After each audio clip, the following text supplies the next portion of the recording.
If you're a caregiver for someone with dementia, you already know the journey is filled with love, but also some really tough challenges. Today, we're going to tackle one of the most painful parts of that journey, being accused of stealing. We're going to give you the understanding, the strategies, and the support you need. Whew.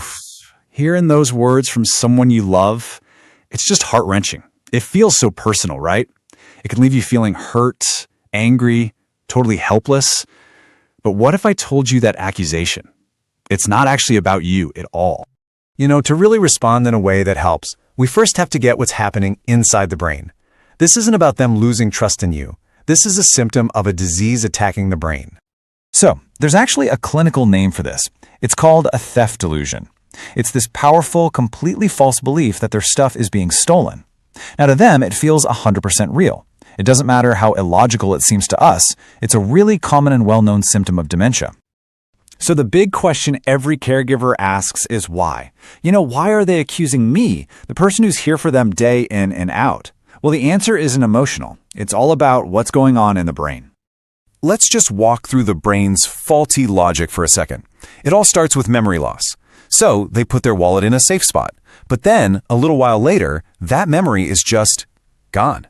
The wallet isn't where they expect it to be, and their brain, which is desperately trying to make sense of the world, just fills in the blank. And the only thing that makes sense to it is someone must have taken it.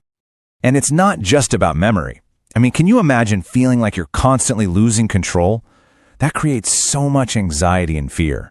On top of that, you've got damage to the parts of the brain that handle judgment, or even just sensory problems like poor eyesight that make them misinterpret what they're seeing. It's like the perfect storm for these paranoid thoughts to grow. And when we look at the research, some really interesting patterns pop up. It turns out these delusions are way more common in women with dementia.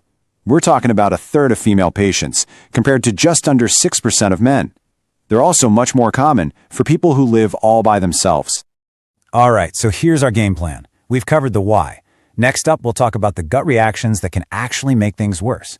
Then we'll dive into the strategies that really work, how to create a safer environment, and finally, and this is so important, how to take care of yourself through all this. Okay, let's be honest. Our first instinct in these moments is to defend ourselves, right? To set the record straight. But with dementia, those very natural, very human instincts can seriously backfire. So what's the first thing we want to do? We want to argue. No, I didn't.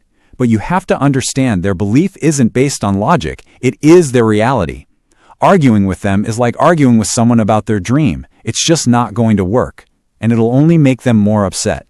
And just as important, you can't take it personally. This is the disease talking, not the person you love. Letting it get to you is a fast track to burnout. And look, getting angry or frustrated is totally understandable. But showing that anger just adds fuel to their fear and can really break down the trust between you. But on the flip side, you can't just ignore it either. Saying something like, "Oh, don't worry about it," just dismisses their reality. It makes them feel like you're not listening, and that can make their anxiety even worse. Okay, so if all our natural instincts are the wrong way to go, what's the right way? Let's get into the heart of it all. The practical, effective strategies that will actually help de-escalate the situation and, protect your relationship. Everything, and I mean everything, starts with empathy. First, just acknowledge how they're feeling. Wow, that sounds so stressful. Then, become their partner. Let's look for it together. That one simple shift turns you from the accused into an ally. If that doesn't work, try to gently distract them with something they love, a favorite song, a snack. And always, always offer reassurance. Your calm voice is an anchor for them when they feel scared and lost. So let's see how this plays out in the real world.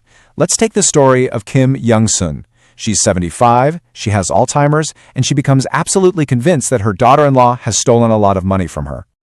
Now, instead of getting defensive, just listen to this response. The daughter-in-law doesn't argue.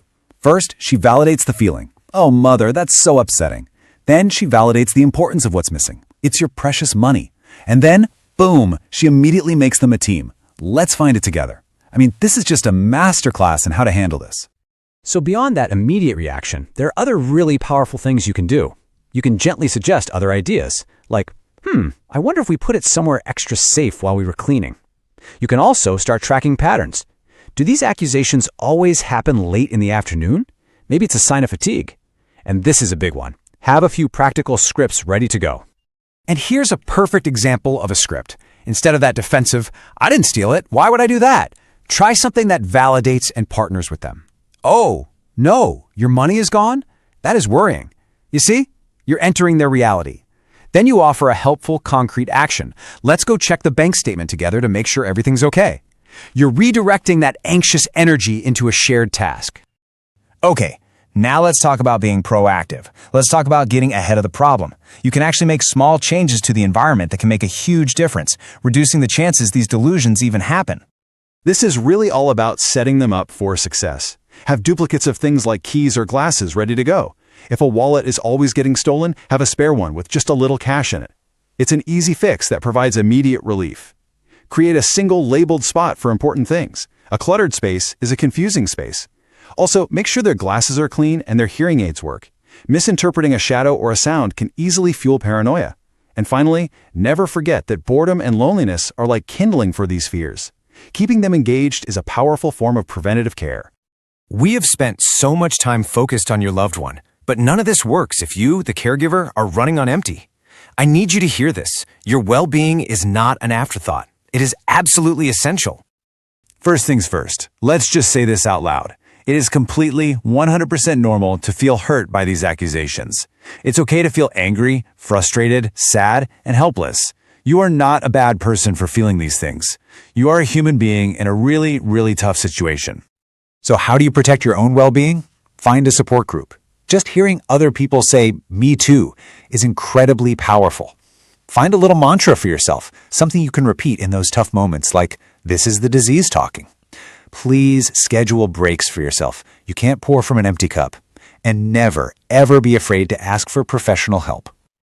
Now, while all these strategies are great, there are some definite red flags, times when you absolutely need to call a doctor. If your loved one ever becomes violent, if they're at risk of hurting themselves, if they start refusing to eat or drink because of their delusions, or if they're just in extreme distress and nothing is working, it's time to get medical help immediately. So let's end on this one crucial thought. The next time you are faced with one of these painful accusations, try to hold this in your mind. What you are hearing is a symptom. It's a crack in the brain's wiring caused by this relentless disease. It is not a reflection of you, and it is not a reflection of the true heart of the person you love so much.